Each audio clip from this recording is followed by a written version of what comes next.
చేశారంటూ కేటీఆర్ పైన 223 of B ఈ సెక్షన్ కింద కేసు నమోదైంది. ఎగ్జాక్ట్లీ జనవాడ ఫామ్ హౌస్ అని చెప్పి హైదరాబాద్ దగ్గరలో ఉంటది. 111 జీవో కి సంబంధించినటువంటి ఏరియా అది. 111 జీవో ఉన్నటువంటి ఆ ఏరియాలో ఒక ఫామ్ హౌస్ నిర్మించుకున్నాడు. ఆ ఫామ్ హౌస్ లో ఎట్లాంటి కార్యకలాపాలు చేస్తున్నాడు, ఏం చేస్తున్నాడు మీకు చూపిస్తాను చెప్పడానికి అన్నాడు రేవంత్ రెడ్డి. ఒక డ్రోన్ ఎగిరేసిండు. ఆ డ్రోన్ ఎగిరేస్తే సాక్కగా ఆయన మీద కేసు అయింది, స్టేషన్ కు పంపించారు.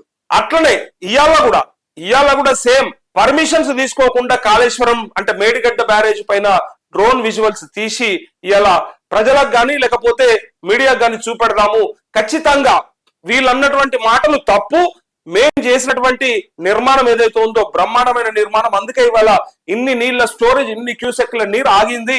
సో బ్యారేజ్ కి ఎలాంటి ఇబ్బంది లేదు, ఒక్క మెయింటెనెన్స్ ప్రాబ్లం తప్ప అని చెప్పి చెప్పడానికి కేటీఆర్ చేసినటువంటి పని డ్రోన్ ఎగిరేసి చేయడం.